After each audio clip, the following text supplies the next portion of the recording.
اچھا یہ مجھے بتائیں کہ یہ جو ملکی اور بین الاقوامی میڈیا میں کام کرنے میں کوئی اصول و ضوابط میں کوئی فرق ہوتا ہے؟ جب آپ بین الاقوامی میڈیا کے لیے کام کرتے ہیں تو ان کے کچھ الگ ایس او پیز ہوتے ہیں، اور ہمارے ہاں کیا ہوتا ہے؟ ہمارے یہاں فری اسٹائل ہوتا ہے، بس ٹھیک ہے. بھائی دیکھیں ہمارے یہاں تو ہوتا ہے کہیں سے بھی چیز آئی خبر آپ نے چلا دی، جس کا خمیازہ ان دنوں آپ ڈیجیٹل میں بھگت رہے ہیں. ہاں اچھا لیکن یہ کہ دیکھیں ایک چیز ہے، آپ کو کسی نے خبر دی ہے، آپ نے اس کو تصدیق کرنی ہے، اس میں آپ نے کراس چیک کرنا ہے، اس میں آپ جب تک کہ آپ کے پاس 2 سورسز سے خبر ایک دم کنفرم نہ ہو جائے اس وقت تک یہ نہیں ہے کہ آپ نے اس سے سنی اس سے سنی اور خبر دے دی. سنی سنائی پہ رپورٹنگ نہیں ہو سکتی. ٹھیک ہے. تو بہرحال ایک معیار تو ہے، اور وہ اس معیار کو، اس کو ایس او پی کو اور اس چیزوں کو مینٹین رکھنا پڑتا ہے. کتنا پرسنٹ مینٹین کرتا ہے پاکستانی میڈیا؟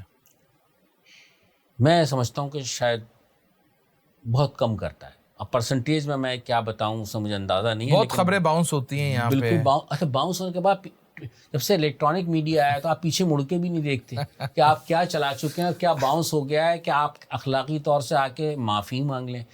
معافی مانگنے کا مطلب تو بڑی بے عزتی ہو گئی. حالانکہ میں یہ سمجھتا ہوں کہ معافی مانگنے سے مسئلہ حل بھی ہو سکتا ہے. ہاں کہ اگر آپ سے غلطی بھی ہو سکتی ہے.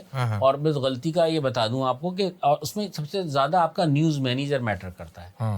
اب کیونکہ وہ ادارہ، میں نے آپ سے کہا نا کہ وہ ادارہ مینیجر کا ختم ہو چکا ہے، ٹی وی چینل میں بھی اخبارات میں بھی ایڈیٹر کا ادارہ بھی ختم ہو چکا ہے. میں آپ کو مثال دے دوں، آپ میاں مٹھو بننے والی بات ہے. میں آج ٹی وی میں ہوا کرتا تھا، رپورٹر نیا گیا، اس نے دے دی مریم نواز گرفتار ہو گئی جب آواری والا معاملہ. صحیح ہے، آواری والا. حالانکہ ایسا نہیں تھا. لیکن اب فوراً جو میڈیا مینیجر ایک صاحب بیٹھے ہوئے تھے، نام میں ان کا یہاں پھر نہیں لوں گا، اس کو فائر کر دیں. میں نے کیوں فائر کر دیں؟ تو کہہ رہے نہیں آپ فائر کر دیں بس دفتر نہ آئے. میں نے کہا اگر غلطی ہو گئی تو اس سے اس کی وجوہات تو پوچھ لیں کہ اس نے کیوں کی ہے، اس سے کیا غلطی ہوئی، اناڑی پن میں ہوا، یا اس نے منظر یہ دیکھا کہ پولیس سیکیورٹی میں نکال کے لے جا رہی ہے، اس نے اس کو گرفتاری سمجھا. مطلب آپ شک کا فائدہ تو دیں نا اس کو، یہ تو نہیں ہے کہ آپ نے ایک نکال دیں. بہرحال یہ ہے کہ سپورٹ کرنا، میں نے تو سپورٹ کیا اس رپورٹر کو. ٹھیک ہے. اور میں نے کہا نہیں یہ میں تو نہیں یہ کام کر سکتا. بعد میں اس سے پوچھا، اس نے کہا پولیس اس طرح سے لے جا رہی تھی، میں یہ سمجھا کہ گرفتاری ہو گئی.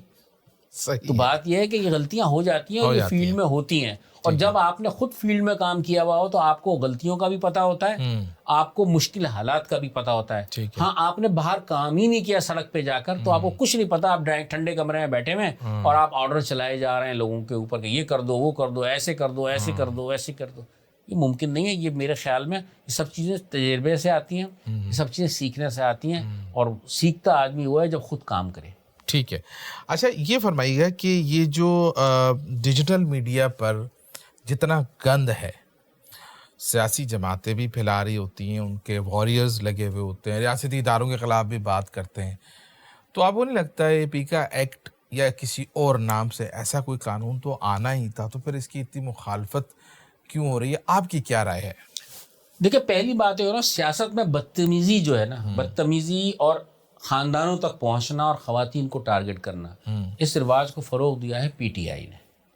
دیکھ لیں آپ کے پیچھے بھی لوگ پڑے آئیں گے. بالکل. اس بات پر میں جو چیز یہ کلپ دیکھ کر میں اس لیے کہہ رہا ہوں کہ یہ رواج پہلے نہیں تھا. صحیح ہے.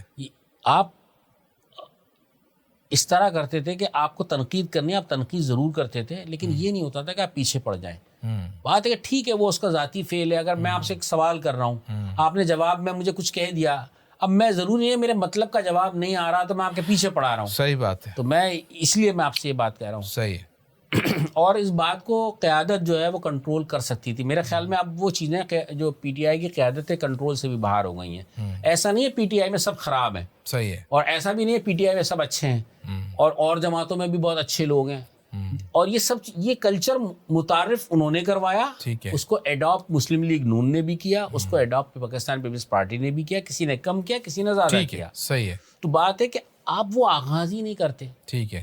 مخالفت میں اتنا آگے تک مت جاؤ کہ آپ اس کی نسلوں تک پہنچ جاؤ، اس کے گھر تک پہنچ جاؤ، اس کے کسی آدمی کو بخشو ہی نہیں. پھر جس طریقے سے جو مخالفین اگر وہاں چلے جاتے ہیں، آپ نے دیکھا ہوگا لندن میں شرجیل نام میمن کے ساتھ کیا ہوا، پیچھے مسلم لیگ نون کے ساتھ کیا ہوتا رہا، اور آپ گھر کے باہر ڈیرے ڈال دیے. میرے خیال میں مہذب معاشرے میں یہ سب چیزیں نہیں ہونی چاہیے. اب آپ اس بات سے اتفاق کریں نہ کریں، آپ کوئی ٹرولنگ شروع کر دے میری تو میں اس پہ بھی کچھ نہیں کہہ سکتا. مجھے گالیاں دینا، مجھے برا بھلا کہنا شروع کر دے، اس پر بھی میں کچھ نہیں کہہ سکتا. کیونکہ یہ ان کی چیزیں سیکھی ہوئی ان کے ساتھ ہیں. ایک اصولی بات ہے جو میں کر رہا ہوں, اور میرے خیال میں پی ٹی آئی اگر اس چیز سے اپنی جان چھڑا لے تو میرے خیال میں بہت ساری بہتری ہو سکتی ہے. ٹھیک ہے. اور انہیں اسپیس بھی بہت مل سکتی ہے. ٹھیک ہے. تو پھر پیکا قانون یعنی ٹھیک آیا ہے؟ دیکھیں پیکا قانون میں یہ ہے کہ پیکا قانون میں ایک چیز اور بھی ہے کہ اگر آپ خود ہی کنٹرول کر لیتے, اور میرے خیال میں اتنی ایکسٹریم پر جانے کی ضرورت بھی اسی لیے پڑی ہے, جب چیزیں آؤٹ آف کنٹرول ہو گئیں تو اس کا سہارا لیا گیا. اور میرے خیال میں اس انداز سے کرنا جو ہے نا وہ درست نہیں ہے. آپ کسی کو مخالفت کرنے کا موقع بھی دیں. مطلب بات یہ ہے کہ مخالفت برداشت کرنے کی عادت بھی ہونی چاہیے. ہاں, تنقید برائے تنقید جو ہے وہ نہیں ہونی چاہیے, تنقید برائے تعمیر برائے اصلاح ہونی چاہیے. اور میرے خیال میں سیکیورٹی اداروں کو ہدف اس طرح نہ بناتے تو میرے خیال میں یہ صورتحال نہ ہوتی. تو شاید یہ قانون اس طرح نہیں آتا. ایک ریڈ لائن سب کے لیے ہوتی ہے اور دنیا بھر میں یہ ہے. میں آپ کو پھر میں ایک بات بتا دوں کہ آپ جرمنی میں یہ کام نہیں کر سکتے, امریکہ میں یہ کام نہیں کر سکتے, آپ کسی دنیا کے کسی ملک میں آپ یہ کام نہیں کر سکتے کہ آپ جس کو چاہیں ٹارگٹ کرنا شروع کر دیں. مطلب اگر میں یورپین کسی کنٹری کا سٹیزن ہوں تو میں یہ سب نہیں کر سکتا. نہیں کر سکتے آپ بالکل بھی وہاں, یا یہ رواج. لیکن وہاں تو آزادی اظہار بہت زیادہ ہے. آزادی اظہار ہے لیکن ایک کنٹرول بھی ہے. آپ کا سیلف کنٹرول بھی ہے. آپ سیلف سینسر بھی کرتے ہیں. یہ نہیں ہوتا کہ آپ کو کتنی حساس معلومات ہے اس پہ لے کے آپ شروع ہو جائیں. یہاں تو ہر آدمی ایک موبائل فون پکڑتا ہے, کہتا ہے اس نے ٹی وی چینل پر میں آپ کو بتاتا ہوں کہ کیا ہے. آپ ایئرپورٹ پہ جا کے مناظر دیکھ لیں. دیکھیں پروٹوکول ہمارے کلچر کا حصہ ہے. پروٹوکول ہمارے کلچر کا حصہ ہے.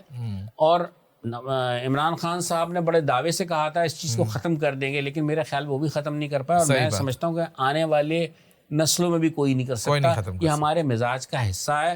اس میں ہے کہ آپ ویڈیو بنانا, سوشل میڈیا پہ ڈالنا, یہ دیکھیں اس کو یہ فیور مل رہا ہے, اس کو یہ فیور مل رہا ہے, اسی طرح سے نظام چل رہا ہے, اسی طرح چلتا رہے گا. ٹھیک ہے.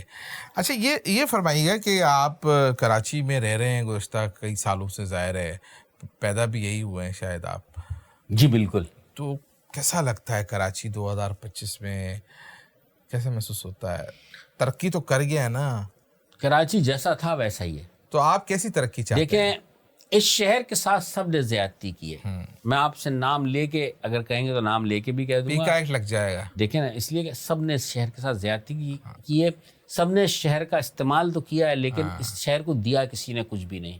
جو اس کا ڈیو شیئر بنتا تھا, نہ پیپلز پارٹی نے, نہ ایم کیو ایم نے, نہ مسلم لیگ نون نے. مسلم لیگ نون نے تو بالکل آپ کہہ دیں کہ طلاق ہی دے دی ہے اب اس صوبے کو اور اس شہر کو. آپ نے نوٹ کیا ہوگا پہلے وفاقی وزراء آ جاتے تھے, ملاقاتیں کرتے تھے, اور ایک رپورٹر کی سطح پہ رہتا تھا, ایڈیٹر کی سطح پہ الگ ہوتا تھا, مالکان سے الگ ہوتا تھا. اب انہوں نے یہ طے کر لیا فارمولا کہ آپ مالک سے ڈائریکٹ بات کر لیں, سب کنٹرول میں تو ہیں ہی, کوئی کچھ نہیں کر سکتا. بات ہے, اور اب ملنا بھی پسند نہیں کرتے, بات کرنا بھی پسند نہیں کرتے وفاقی وزراء خاص طور سے. تو سندھ کو تو مسلم لیگ نون نے بالکل چھوڑ دیا ہے. ظاہر سی بات ہے 15 سال سے پیپلز پارٹی کی اگر حکومت ہے وہ اس وجہ سے ہے کہ کوئی سیاسی قوت ایمرج ہی نہیں ہوئی. تو آپ کے خیال میں اگر مسلم لیگ نون اگر تھوڑا سا توجہ دے کراچی کی طرف تو بہتری آئی جائے گی؟ دیکھیں نا, سندھ میں کوئی متبادل قوت ابھی تک تو سامنے نہیں آئی نا. لوگوں کو بڑی امید تھی جی ڈی اے سے, لوگوں کو بڑی امید تھی کہ کوئی ایک الائنس بن جائے گا تو متبادل قوت کے طور پر آ جائے گا. ایسا نہیں ہو سکا میرے خیال میں. اسی لیے پیپلز پارٹی جو ہے وہ کھڑی ہوئی ہے, اور اسی لیے آپ لاکھ بات کر لیں 15 سال سے تقریباً ایک ہی جماعتی حکومت ہے, اور لگتا ہے آنے والے سالوں میں بھی انہی کی حکومت ہوگی. لیکن وہ اندرون سندھ بھی کوئی بہت زیادہ تبدیلی نہیں آئی ہے.